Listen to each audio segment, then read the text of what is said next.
Hello everyone, welcome back to Literature IQ Education. I am Dr. Babita. I am going to teach you a restoration dramatist because we have already discussed that what is restoration period, why this period is known as restoration and who were the major writers of this era. So basically अगर आपने वो video नहीं देखी है तो please do visit that page first and after that you can come to this only. हाँ जी, तो अब जो है आपको इसके अंदर हम देखेंगे कि कैसे जो है ड्राइडन की राइटिंग्स थी, क्यों उनको जो है रेस्टोरेशन राइटर के नाम से जाना जाता है, ड्रामेटिस्ट स्पेसिफिकली, उनके कौन कौन से जो है मेजर थीम्स होते थे और किस प्रकार के जो वर्क्स जो है उन्होंने लिखे. तो सबसे पहले हम स्टार्ट करते हैं जॉन ड्राइडन से. He is known as the father of restoration drama, master of heroic tragedy. We have earlier discussed that why he was known as the father of heroic tragedy, या आप कह सकते हो restoration drama, because he has certain kind of tropes in his writings जिनकी वजह से इनको जो है father of drama कहा जाता है. तो वो कौन कौन सी चीजें हैं? First of all heroic tragedies, क्योंकि इन्होंने heroic couplet का यूज किया. सिर्फ एक वर्क है इनका जो ब्लैंक वर्ड्स में है, उसके अलावा जितने भी इनके वर्क्स है सब हीरोइक कपलेट्स में लिखे गए हैं. ठीक है, तो हीरोइक ट्रेजेडीज के लिए जाने जाते हैं, ट्रेजिक कॉमेडीज एंड सबसे इंपॉर्टेंट ऑपरेटिक ड्रामास. तो जो इनका ऑपरेटिक ड्रामास का एग्जाम्पल है वो सबसे पहले आपको पता होना चाहिए कि ऑपरेटिक ड्रामास क्या होते हैं. देखिए, जो ड्रामा यानी कोई भी प्ले जिसके अंदर म्यूजिक प्लस सॉन्ग्स होते हैं, प्लस मशीनरी का यूज किया जाता है, सुपर नेचुरल जिनके अंदर जो है एलिमेंट्स होते हैं, उनको हम कौन से ड्रामास कहते हैं? सुपर नेचुरल एलिमेंट्स होते हैं, उनको हम क्या कहते हैं? ऑपरेटिक ड्रामास कहते हैं. इनके कुछ वर्क्स हैं, जैसे सबसे इंपॉर्टेंट जो इनका वर्क माना जाता है वो एग्जाम्पल है ऑपरेटिक ड्रामा का, द स्टेट ऑफ इनोसेंस.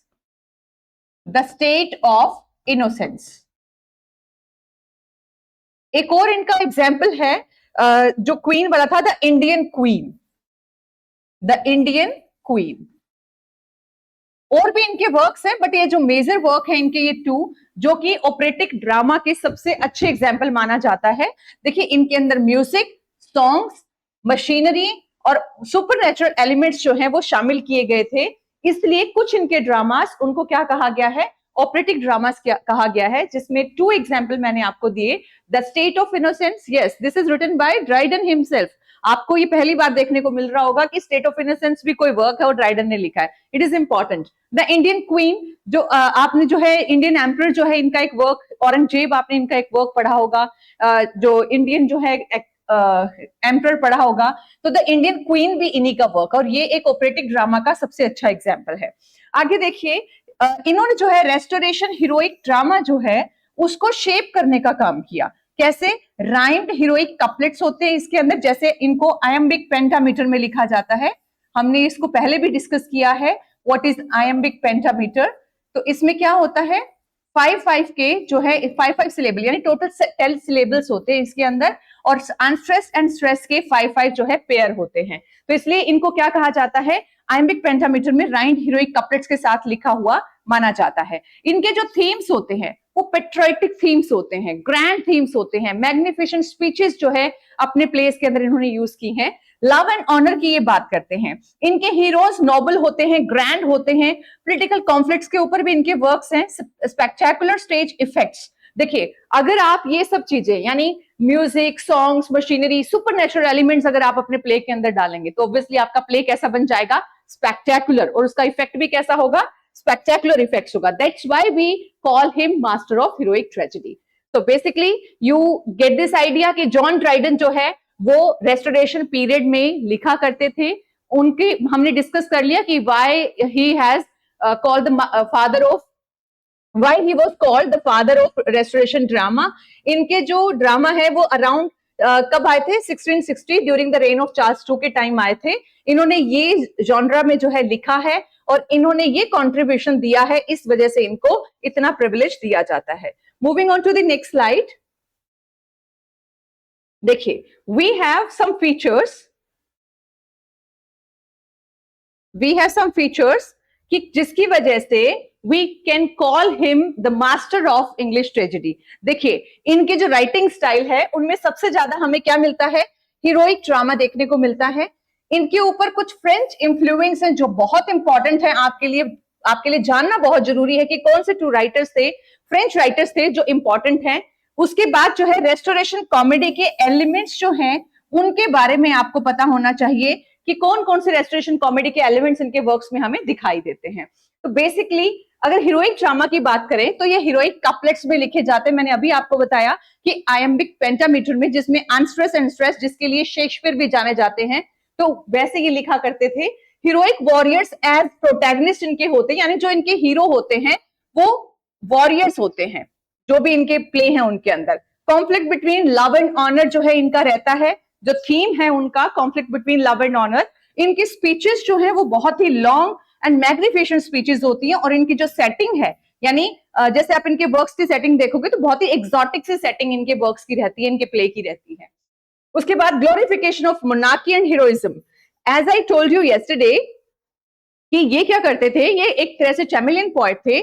जैसे इनको मोनार्की, जैसे मतलब जैसे ही मोनार्की चेंज होती थी, जैसे ही किंग या मोनक जो है नया आता था, ये उनके ग्लोरिफिकेशन में, उनके जो है आप कह सकते हो प्रेज में बहुत बड़ी बड़ी जो है पोएम्स या फिर आप कह सकते हो प्लेज वगैरह लिखा करते थे। सो ये जैसे जैसे राजा बदलते थे वैसे वैसे ये भी अपने आप को, अपने थॉट्स को, अपने आइडियाज को, या फिर आप कह सकते हो अपने आप को ही चेंज कर लेते थे for the sake of the monarchy, ठीक है, रूलर।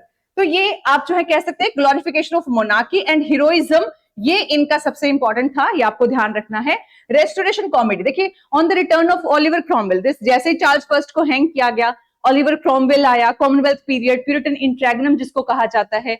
तो एट द टाइम जब ओलिवर क्रॉमवेल था तो उनकी प्रेज में इन्होंने लिखा, ठीक है, on the return of Oliver Cromwell. जब क्रॉमवेल के बाद में चार्ल्स टू आते हैं तो उनकी प्रेज में भी ये वर्क लिखते हैं। तो ये एक तरह से आप कह सकते हो जैसा इनका मॉनक वैसे उसके अकॉर्डिंग ही ये अपनी राइटिंग्स लिख दिया करते थे। उसके बाद रेस्ट इन्होंने जो है इन्फ्लुएंस की बात करते हैं, तो इनके ऊपर है ना फ्रेंच जो ड्रामेटिस्ट है पेरे कॉर्नेल एंड जीन रेजिन, इनका इंपैक्ट जो है हमें बहुत ज्यादा देखने को मिलता है इनकी राइटिंग्स के अंदर। ये मानते हैं कि drama should maintain decorum, order, artistic control. तो ये भी चीज आपको ध्यान रखनी है अकॉर्डिंग टू ड्राइडन कि नियो क्लासिसिज्म का मतलब कि इन्होंने जो क्लासिकल जो राइटर्स थे उनको स्टडी किया और कहा कि जैसे वो एक कंट्रोल में अपनी आर्टिस्टिक जो है आप कह सकते हो अपनी आर्ट जो है उसको प्रेजेंट करते थे, अपने थॉट्स को कंट्रोल करके लिखते थे, ऐसे ही सबके अंदर आर्टिस्टिक कंट्रोल होना चाहिए, एक डेकोरम से लिखना चाहिए। यानी आपको रूल्स एंड रेगुलेशन को ब्रेक नहीं करना है, you should maintain the decorum. जैसे जो पोएटिक डिक्शन होना चाहिए, जैसे जो है राइमिंग्स वगैरह होनी चाहिए, आप ऐसे उसके साथ एक्सपेरिमेंट नहीं कर सकते। अकॉर्डिंग टू ड्राइडन आपको stick to the adhere to the laws आपको चलना है अपनी राइटिंग्स में। तो डेकोरम, ऑर्डर और आर्टिस्टिक कंट्रोल को मेंटेन करना है in your writings. This is the view of Dryden. उसके बाद देखिए रेस्टोरेशन कॉमेडी के एलिमेंट्स। इनकी जब आप कॉमेडीज देखोगे, किसी भी रेस्टोरेशन राइटर की कॉमेडीज को अगर आप देखोगे तो आपको पता चलेगा कि Dryden portrayed fashionable society, wit, flirtation and hypocrisy. आप इसको यूं ले सकते हो कि जैसे विलियम वाइचरली है, उनके जो वर्क्स हैं, जैसे कि द कंट्री वाइफ है, उसमें कंट्री वाइफ में जो मार्जरी है वो एक आप कह सकते हो रूरल विलेज से बिलोंग करती है, और वो जब हाईफाई सोसाइटी में आती है तो अपने आप को एडजस्ट करने के लिए she tries herself to be more fashionable, है ना, वो अपने आप को ट्राई करती है। तो ये जो फैशनेबल सोसाइटी है उनको पोर्ट्रे करने की कोशिश करते हैं। Wit and flirtation and hypocrisy of the society को इनके वर्क्स में आप देखोगे कि भर भर के जो है डाला गया है। तो आप ये जब स्टडी करोगे इनके वर्क्स को तो आपको पता चलेगा कि हिपोक्रेसी, जैसे कि the Way of the world है विलियम कॉन्ग्रेव का, जो 1700 में पब्लिश हुआ था, तो वे ऑफ द वर्ल्ड में भी क्या है, हिपोक्रेसी ऑफ द सोसाइटी दिखाया गया है, ठीक है। फैशनेबल सोसाइटी के बारे में बात की गई है, या फिर जो उसमें मिराबेल नाम से जो उसका प्रोटैगनिस्ट है, ठीक है, वो हर किसी के साथ फ्लर्ट कर रहा है उसमें, even with aunt of Millamant too, जो मिलामेंट की आंट होती है उनके साथ भी। तो ये आप कह सकते हो कि इन एलिमेंट्स के कारण ही रेस्टोरेशन पीरियड जो है वो थोड़ा सा सेक्युलर थीम्स के ऊपर बेस्ड होने लगा था, मैन की, यानी उस टाइम पे जो सोसाइटी है, देन सोसाइटी की बात की जाने लगी थी। तो ये इसकी जो है खास बातें हैं, यू शुड नो, पता होना चाहिए कि ड्राइडन के टाइम में ड्रामा कैसे लिखा जाता था। Moving on to the next page. देखिए, as I told you earlier कि ऑल फॉर लव है ना, जो एक वर्क है इसका, ये हीरोइक कपलेट में नहीं है। Actually this was the question, previous year question, कि which one of the following work written by Dryden is in blank verse, not in heroic couplet, because he is known for heroic couplet. इनके जो ये कहते हैं decorum को हमें बनाए रखना है, हमें रूल्स एंड रेगुलेशंस के साथ लिखना है, हमें राइमिंग में लिखना है, सो दैट मतलब हम न्यू जो क्लासिसिज्म है उसको बनाए रखें, उसको रिटेन रखें। लेकिन he himself broke the rule. उन्होंने क्या किया, पहली बार ऑल फॉर लव में उन्होंने ब्लैंक वर्ड्स का यूज किया। ठीक है, तो इनके सारे ही वर्क जनरली क्या है, हीरोइक कपलेट में है, बट एक सिंगल वर्क आप कह सकते हो जो इंपॉर्टेंट एंड फेमस भी है, ऑल फॉर लव, जो कि बेस्ड है शेक्सपियर के एंटनी एंड क्लियोपेट्रा पे। तो अगर आपने शेक्सपियर का एंटनी एंड क्लियोपेट्रा पढ़ा है तो सेम वही कैरेक्टर्स है, वही सेम स्टोरी है, उसको थोड़ा सा इन्होंने थोड़ा सा इंप्रूव करके लिखा है। अब देखिए, इनको आपने पता है कि जब आप सिनिक एंड ट्रेजेडी पढ़ते हो तो उसमें एक लाइन दे रखी होती है कि it should be in 5 acts. जब भी आप कोई ट्रेजेडी लिखते हो, it should be in 5 acts, there should be unities of time, place and action, 3 unities को भी आपने बना के रखना। तो ये इस तरीके से अपने वर्क को लिखते हैं। तो इन्होंने ये वर्क जो है इनका 5 एक्ट में है। ऑब्जर्व्स क्लासिकल यूनिटीज मोर केयरफुली देन शेक्सपियर। शेक्सपियर तो नहीं करते हैं, शेक्सपियर ने यूनिटीज जो है बिल्कुल फॉलो नहीं की, यूनिटी ऑफ एक्शन के सिवा बाकी दोनों यूनिटीज को इग्नोर किया है शेक्सपियर ने। लेकिन अगर ड्राइडन की बात करें तो ड्राइडन ने बखूबी जो है तीनों को बहुत अच्छे से मेंटेन करके चला है अपने वर्क्स में। Entire action occurs in Alexandria. देखिए, यूनिटी ऑफ प्लेस का मतलब क्या है कि आप एक ही प्लेस के बारे में बात कर रहे हो। यूनिटी ऑफ एक्शन का एक सिंगल थॉट के ऊपर आपका सारा प्लॉट जो है वो चल रहा है। और यूनिटी ऑफ टाइम का मतलब आप एक सिंगल डे की यानी 24 आवर्स की स्टोरी आप बता रहे हो। I hope you got it. Aristotle ने कहा था कि यूनिटी ऑफ प्लेस का मतलब you are talking about a single city और अ सिंगल प्लेस। ठीक है, आपकी वो यूनिटी ऑफ प्लेस का पार्ट है ना। And you are not, talking about here and there, just focusing on single city. उसके बाद unity of time का मतलब होता है you are, describing about the morning, noon and the evening. यानी 24 hours का जो आपका time period है, that is unity of time.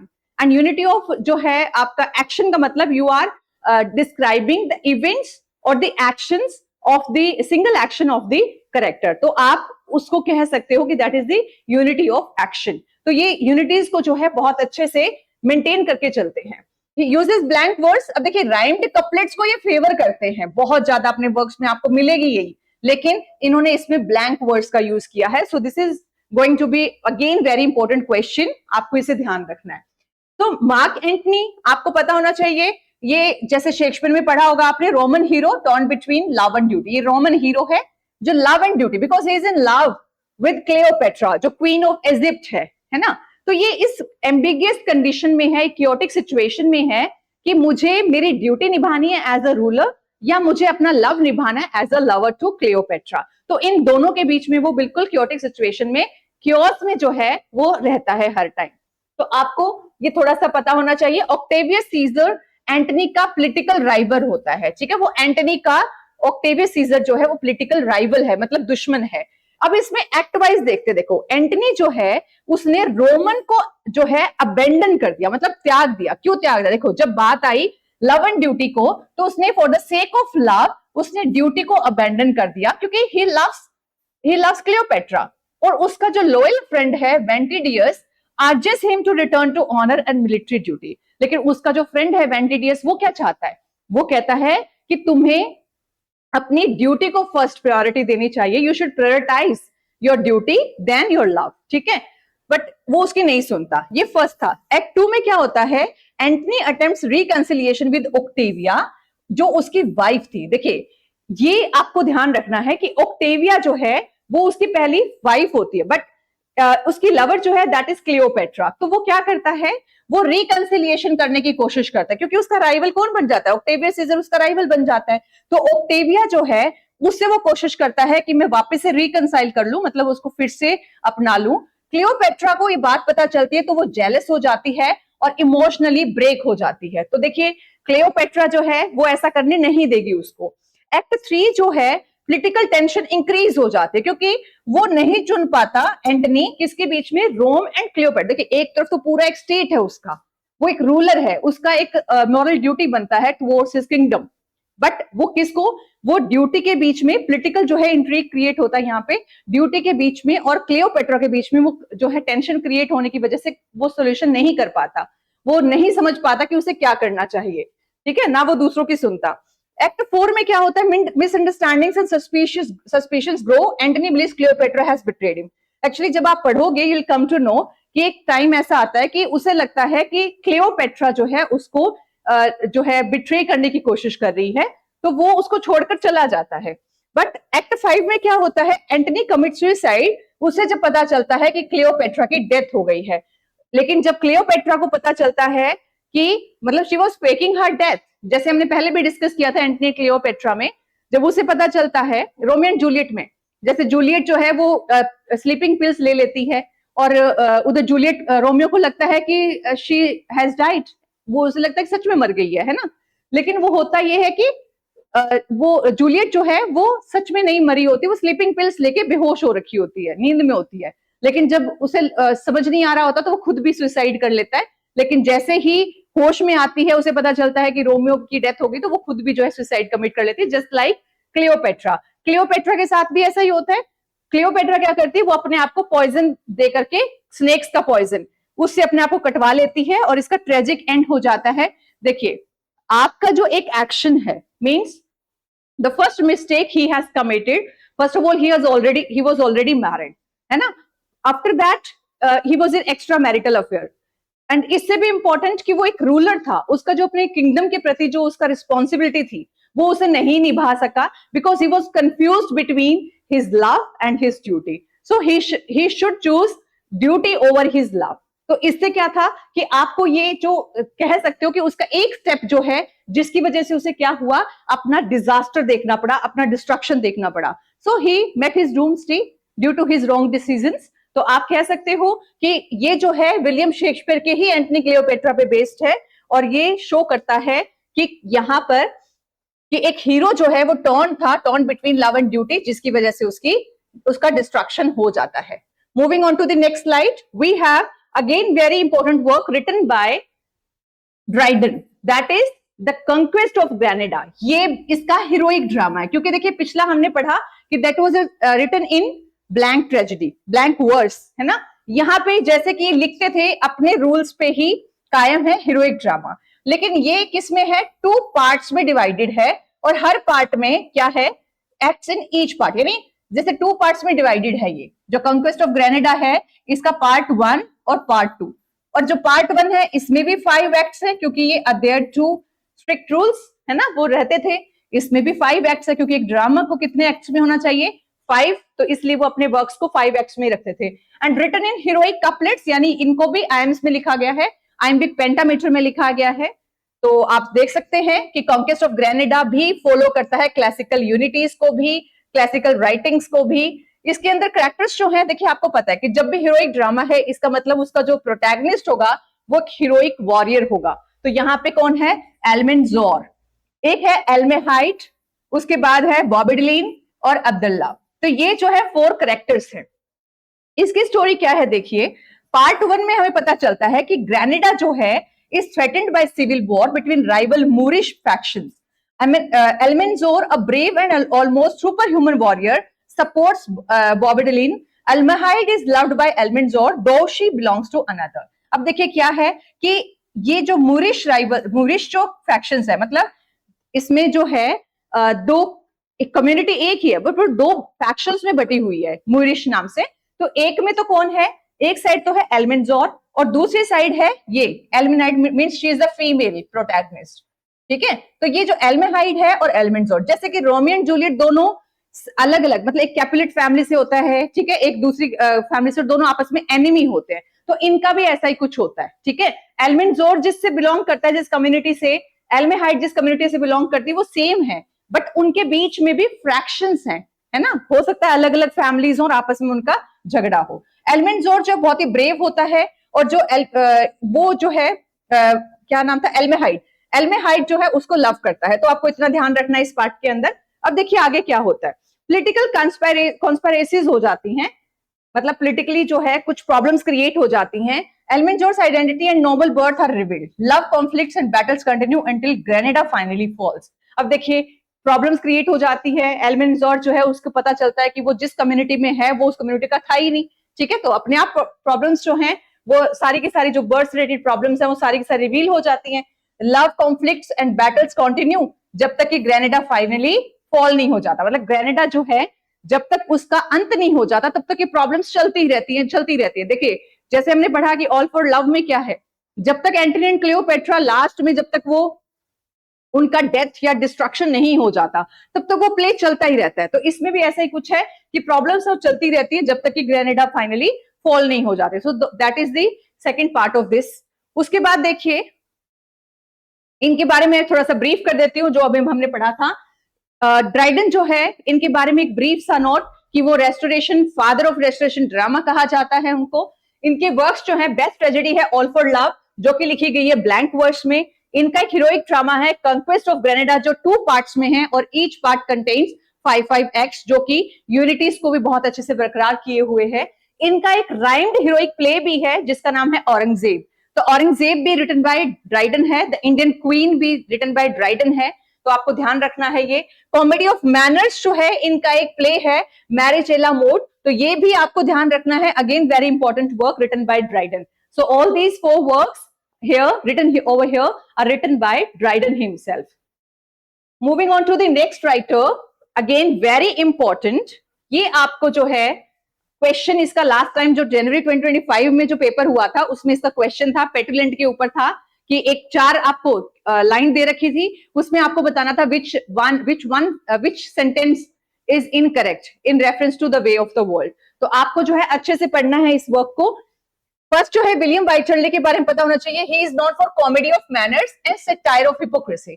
Obviously जो भी रेस्टोरेशन राइटर्स हैं वो सारे के सारे हिपोक्रेसी को, सोसाइटी की जो देन सोसाइटी जो है उसकी जो मैनर्स हैं उसके ऊपर जो है कॉमेडी या सटायर करते हैं। इनका बहुत इंपॉर्टेंट वर्क है कंट्री वाइफ एंड ये 1675 में आया। You should know the year also, आपको इसे लर्न करना है। Comedy of manners and satire on marriage and jealousy. देखिए कैसे ये सटायर मैरिज एंड जेलसी पे कैसे सटायर है, we are going to discuss. देखिए सबसे इंपॉर्टेंट है हॉर्नर, अपने आप को ये कहता है कि मैं इंपॉर्टेंट हूं। इंपॉर्टेंट का मतलब होता है कि he has not that kind of symptoms of a boy और अ मेल, ठीक है। तो ये इसलिए ये ऐसे प्रिटेंड करता है ताकि जो जितने भी एरिस्टोक्रेट्स हैं दे फील सेफ, वो अपनी जो है वाइफ्स को इन द फ्री टाइम वो इनके पास जो है भेज सके, उनका टाइम पास हो जाए, तो वो एक अपने आप को सिक्योर फील कर सके। तो इसलिए जो वो इनके पास छोड़ करके अपना जहां टूर जाना है या अपना काम करना है तो अपनी वाइफ्स को हॉर्नर के यहाँ छोड़ करके वो चले जाते थे। But the reality was different, है ना। तो ये हिपोक्रेसी दिखाएगा। देखिए मार्जरी पिंच वाइफ, जहां पे आपसे पूछा जाए कि कंट्री वाइफ जो है, जो यहाँ पे टिटुलर जो कैरेक्टर है उसका नाम क्या है, यानी कंट्री वाइफ किसको कहा गया है, तो कंट्री वाइफ इसमें मार्जरी पिंच वाइफ है। इसके हस्बैंड है मिस्टर पिंच वाइफ। तो इन दोनों का जो रिलेशन है उसके ऊपर ही सटायर और मैरिज जज। देखिए सबसे इंपॉर्टेंट मिस्टर पिंच वाइफ जो है he is very rich person but he is much more older than Marjorie Pinchwife. वो काफी बड़े हैं एज में मार्जरी से, लेकिन due to his financial status इसकी शादी, मार्जरी की शादी पिंच वाइफ से करवा दी, मिस्टर पिंच वाइफ से करवा दी जाती है, ठीक है। तो ये होगी ना, और फिर आपस में इनकी बनती भी नहीं है ना। तो ये आप कह सकते हो कि सटायर हुई ना मैरिज के ऊपर कि इनका कोई मेल नहीं था। She was younger than her husband, वो काफी एज में बड़े हैं, but due to his social status she got married to him. Harcourt जो है, एल्थिया जो है, these are the other characters. देखिए हॉर्नर एक रूमर स्प्रेड करता है कि he is important so husbands allow him near their wives. अब देखिए अगर नजदीकियां बढ़ानी है वाइफ्स के साथ तो उसे पहले अपने आप को शो करना पड़ता है कि मैं तो एक लड़की की तरह ही हूं, मेरे अंदर ऐसे कोई सिम्टम्स नहीं है, ऐसे कोई मेरे अंदर कैरेक्टरिस्टिक्स नहीं है कि मैं अपने आप को मेल कह सकूं। मैं तो सिर्फ जो है वाइफ्स के साथ, दूसरों की वाइफ्स के साथ बैठ के और मैं तो उनके साथ जो है चिट चैट करता हूं, उनका टाइम पास करवाता हूं, उनके गेम्स वगैरह करवाता हूं।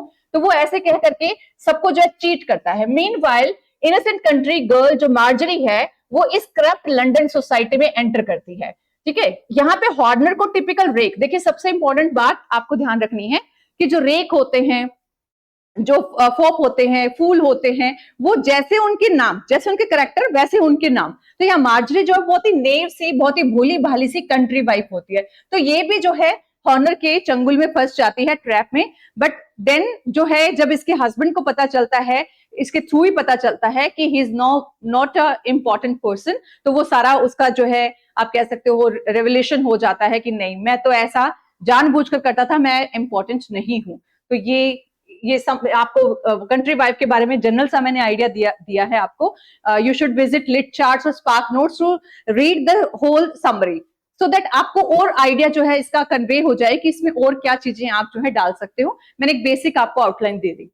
उसके बाद विलियम कॉन्ग्रीव, जिसकी बात हम कब से कर रहे हैं, ये refined wit and sophisticated comedy of manners के लिए जाने जाते हैं। इनका इंपॉर्टेंट वर्क जो 1700 में आया था, वे of the world, it is again comedy of manners, क्योंकि ये रेस्टोरेशन पीरियड में है तो कॉमेडी ऑफ मैनर्स तो रहेगा ही। ठीक है, इसमें मिराबेल जो है वो प्रोटैगनिस्ट है, मिलामेट जो है वो लवर है, लेडी विशफोर्ट इसमें एक कैरेक्टर है। तो देखिए क्या है इसकी समरी, ये कैरेक्टर्स के नाम आपको ध्यान रखने हैं। पिटुलेंट भी इसमें कैरेक्टर है। Mirabell Millamant attempts to marry while navigating schemes, inheritance issue. Actually क्या होता है, मिलामेंट के नाम पे कुछ है ना इनहेरिटेंस होती है, उसके फादर, उसके पेरेंट्स जो हैं बिफोर डेथ उसके लिए कुछ छोड़कर जाते हैं, बट उसकी भी कुछ कंडीशंस होती हैं। उन कंडीशंस को ध्यान में रखते हुए अगर वो बिना परमिशन के अपनी आंट से मिराबेल से शादी कर लेते हैं तो उसको अपनी इनहेरिटेंस का लॉस जो है वो झेलना पड़ेगा। तो फॉर दैट जो है वो कुछ स्कीम्स लड़ाते हैं कि जिससे आंटी मान जाए, उसकी शादी भी हो जाए मिराबेल से, और उसको उसका पैसा भी जो इनहेरिटेंस है वो भी उसको मिल जाए। तो ये उस स्कीम्स के ऊपर ही पूरा प्ले है। ठीक है, इसके अंदर एक प्रोविसो सीन है जो नेगोशिएशन ऑफ मैरिटल जो है टर्म्स बिटवीन लवर्स की बात करता है। देखिए प्रोविसो सीन जो है इसके लिए जाना जाता है, जैसे कि आप कह सकते हो कि जो वचन होते हैं काइंड ऑफ, या एक दूसरे से जो कंडीशंस, टर्म्स एंड कंडीशंस की बात की जाती हैं बिफोर मैरिज, तो वो प्रोविसो सीन देन सोसाइटी के अंदर भी देखिए एग्जिस्ट करता था, तब वो लोग बैठ करके इसको डिस्कस कर रहे हैं। तो ये प्रोविसो सीन इंपॉर्टेंट बन जाता है वे ऑफ द वर्ल्ड में। You can read it again, अगर आपको जो है इसको डिटेल में देखना है तो आप इसको स्टडी कर सकते हैं थॉरोली। उसके बाद जो है आपको पता है ये राइटर्स जो है यूनिटीज को फॉलो करते थे, तो जो इसका टाइम है वो 17th सेंचुरी रेस्टोरेशन इंग्लैंड की बात करता है। जो प्लेस है वो लंदन है, और लोकेशंस जो है इसकी 3 जो है पार्ट में है। तो देखिए चॉकलेट हाउस में फर्स्ट लोकेशन है, फर्स्ट पार्ट, लेडी विशफोर्ट के house second part, drawing room and private chambers of aristocratic society. तो ये 3 पार्ट में इसकी मेन लोकेशंस हैं। ये प्लेस की ही बात हो रही है। जो पार्ट 1 है, पार्ट 2 है, पार्ट 3 है, ये जो अलग अलग जो है इनकी आप कह सकते हो locations, chocolate house, lady Wishfort house, drawing rooms and private chambers of aristocratic society, ये अलग अलग सेटिंग्स इनकी दिखाई गई हैं। अब देखिए इसके कैरेक्टर्स को थोड़ा सा देखिए, आपको मैं समझाने की कोशिश करती हूँ, थोड़ी स्लाइड गड़बड़ हो गई है। देखिए मिराबेल कौन है, वो एक इंटेलिजेंट एंड विटी हीरो है। ही इज वेरी इंटेलिजेंट, और intelligent that means he has the quality of a repartee, he is answerable to each and every question. तो वो बहुत ही विटी है ना, ये ध्यान रखना है। मतलब जो इंटेलिजेंट होते हैं वो विटी भी होते हैं। मिलामेंट जो है she is independent and fashionable heroine. देखिए ये सारी इंफॉर्मेशन इसी के बारे में है। मिलामेंट क्या है, इंडिपेंडेंट है और फैशनेबल हीरोइन है। तो ये फैशनेबल सोसाइटी को सटायर करते हैं, आपको पता है रेस्टोरेशन राइटर्स। तो यहाँ पे मिलामेंट जो हीरोइन है वो क्या है, वो इंडिपेंडेंट तो है बट फैशनेबल है।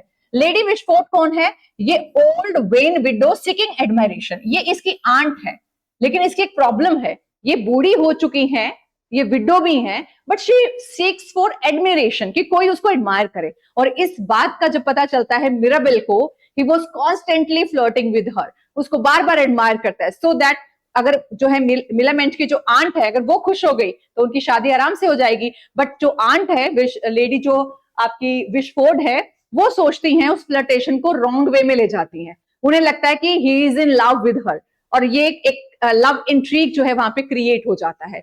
जो फेनल है ये यहाँ पे विलेनियस कैरेक्टर है। तो आपको ये फेनल जो है, मिसेस मारवुड जो है इसके हस्बैंड होते हैं फेनल। तो फेनल जो है विलेनियस स्कीमर है यहाँ पर, नहीं ये हस्बैंड नहीं है फेनल, ये अलग कैरेक्टर है, ये विलेनियस स्कीमर है। मिसेस मारवुड जो है एक जेलस और मैनिपुलेटिव वुमेन है, बहुत ज्यादा जेलस होती है ये मिलामेंट और मिराबेल के रिलेशनशिप से।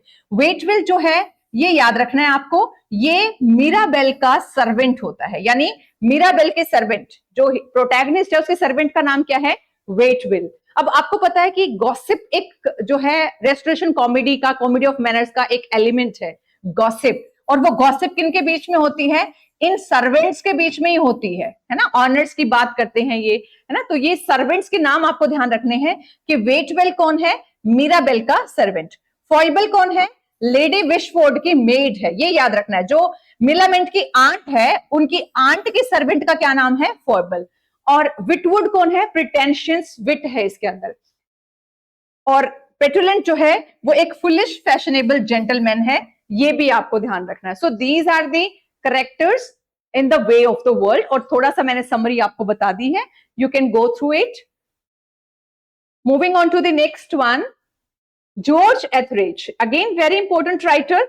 इनका जो मैन ऑफ द मोड है, देखिए आपको सीक्वेंस पता होना चाहिए, 1676 में आया है मैन ऑफ द मोड, है ना। तो आपको विलियम वाइचरली का वर्क कब आया था, ड्राइडन के वर्क कब आए थे, उनका एक सीक्वेंस पता होना चाहिए। रेस्टोरेशन राइटर्स के खुद का भी उनका डेट ऑफ बर्थ और उनका जो है, या फिर आप लाइफ स्पेन जो है सबका देख करके उसके अकॉर्डिंग राइटर्स का भी सीक्वेंस पूछा जा सकता है, प्लस उनके वर्क्स का भी पूछा जा सकता है, और सबसे ज्यादा चांसेस वर्क्स के ही होते हैं, है ना। तो देखिए डोरिमेंट जो है कॉमेडी ऑफ मैनर्स है, इसमें कैरेक्टर्स कौन है? Dorimant Harriet, Fopling Flutter, and एक डोरिमेंट जो है एक फैशनेबल रेक होता है, sorry pursues Harriet while mocking fashionable London society. तो ये इतना आपको ज्यादा डिटेल में नहीं जाना। Sir Fopling Flutter famous fop, Dorimant जो है वो आइडियल रेक होता है, ठीक है। ये फेमस पोप होता है, पॉपलिंग कौन होता है? फेमस पोप होता है, और डोरिमेंट कौन होता है? Ideal rake. तो ये कुछ करेक्टर्स के नेम है, आपको सिर्फ नेम याद रखने, और आपको कुछ याद नहीं रखना, सिर्फ इसकी year of publication, man of the mode किसका वर्क है, और कौन सी जो है एज से बिलोंग करता है, इतना बहुत है। एफ्रा Ben, again very important writer, क्योंकि मैंने आपको प्रीवियस क्लास में बताया था, आपने अगर वो क्लास नहीं देखी है तो मैंने लिस्ट वाइज आपको इजी वे में जो है पूरा मटेरियल प्रोवाइड करवाया है। इसके लिए आप जो है मेरे चैनल पे जा करके देखेंगे तो आपको 1 2 3 4 5 ऐसे सीक्वेंस में क्लासेस मिलेंगी, सो दैट आपको कोई डिफिकल्टी ना हो। और इसके लिए please do subscribe my channel, please like and comment in the comment section कि आपको क्लास कैसी लगी। मैं इतनी आपके लिए मेहनत कर रही हूँ, प्लीज कुछ आप उसके लिए बदले में मुझे भी कमेंट करिए, या फिर आपको जैसा फील हो रहा है क्लास को देखने के बाद अपना ऑनेस्ट रिव्यू है वो मुझे प्रोवाइड करवाइए। देखिए ये जो राइटर है, मैंने फर्स्ट क्लास जो इसकी पहली वाली क्लास थी, पार्ट 1 थी, उसमें बताया था कि ये पहली प्रोफेशनल राइटर थी।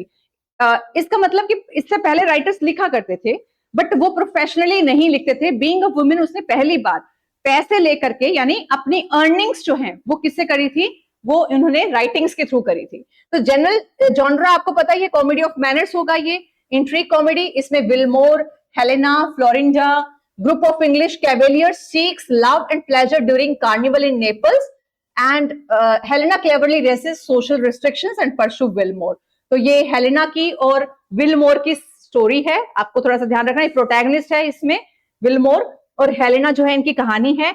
इसके अंदर कैवेलियर्स जो हैं वो क्या कर रहे हैं? Love and pleasure during carnival in Naples, वहां पर वो ग्रुप ऑफ इंग्लिश कैवेलियर्स जाते हैं, और उसके बारे में है। तो आपको रोवर किसके लिए यूज किया गया ये पता होना चाहिए। देखिए कैवेलियर पॉएट्स हुआ करते थे, ठीक है, जो बेन जॉनसन जो है उसके फॉलोवर्स के रूप में, सॉरी चार्ल्स टू के फॉलोवर्स के रूप में जाने जाते थे। तो आपको कैवेलियर पॉइट्स के बारे में जब हम पोएट्री सेक्शन करेंगे तब करेंगे, जो कि चार्ल्स फर्स्ट के जो है फॉलोवर्स थे, चार्ल्स सेकंड, सॉरी, ठीक है। फिर group of English cavalier seeks love and pleasure during carnival in Naples. तो ये रोवर जो है ये इन राइटर्स की जर्नी को बताता है, इंग्लिश कैवेलियर्स की, जो कि लव एंड प्लेजर के लिए कार्निवल में शामिल होने जाते हैं। तो डिटेल में देख लेना इस वर्क को भी। थॉमस ऑटवे का Venice preserve, again very important work, ये भी ट्रेजेडी है। इसमें जेफियर जो है बेल्विडेरा पियरे, ये मेजर कैरेक्टर है। इसमें जेफियर जो है वो एक कॉन्स्पायरेसी में शामिल हो जाता है against Venice, but faces emotional conflict involving friendship, love and betrayal. तो ये आपको पता ही है, रेस्टोरेशन जो है कॉमेडी है या ट्रेजेडी, सॉरी, तो उसमें ये सब एलिमेंट्स तो आपको देखने को मिलेंगे। उसके बाद देखिए अभी मैंने आपको कुछ टर्म्स बोली थी, तो आपको उसमें कंफ्यूज नहीं होना। रेक क्या था? रेक का मतलब चार्मिंग सीड्यूसर, जैसे हॉर्नर था, डोरिमेंट। तो ये चार्मिंग मतलब बहुत ही अट्रैक्टिव से करेक्टर होते हैं। इनको देख करके दूसरा इनके जो है सडनली फॉल इन लव, है ना, all of a sudden fall in love, इस काइंड ऑफ करेक्टर्स होते हैं। ये बहुत ही चार्मिंग से होते हैं, जैसे हॉर्नर का करेक्टर है, डोरिमेंट है। फोक क्या होते हैं? बहुत ही फैशनेबल से होते हैं, जैसे सर पॉपलिंग फ्लटर का एग्जांपल है। विटी हीरोइन में आप मिलामेंट का एग्जांपल ले सकते हो, हेलेना का एग्जांपल ले सकते हो। विटी हीरोइन मतलब इंटेलिजेंट हीरोइन, ये खास बात है रेस्टोरेशन जो है राइटिंग्स की, प्लेस की। जेलस हस्बैंड, पोजेसिव, जैसे कि मिस्टर पिंच वाइफ है कंट्री वाइफ के अंदर। कंट्री इनोसेंट, नेव, आउटसाइडर, जैसे कि वो गांव से आई थी मार्जरी लंदन की सोसाइटी में, तो वो आप देख सकते हो कि इस पूरे के अंदर आपको कैरेक्टर का टाइप, उसका डिस्क्रिप्शन और एग्जाम्पल के साथ मैंने आपको इजी वे में समझाने की कोशिश की है। सिंपल थिंग्स है, सिर्फ पता होना चाहिए रेक क्या होता है, फॉप क्या होता है, विटी हीरोइंस क्यों कहा गया है, because Millamant she was very intelligent kind of girl, और वो उसके लिए बहुत ज्यादा स्कीम्स एंड ऑल करती है, अपनी इनहेरिटेंस भी मिल जाए और वो अपनी मन मर्जी के लड़के से शादी भी कर सके उसके लिए, तो she is witty itself herself, ठीक है। So this is all about today's class. I hope you enjoyed it and you have gathered some information also. So thank you so much for watching me, and please do comment and subscribe my channel for more videos. Thank you.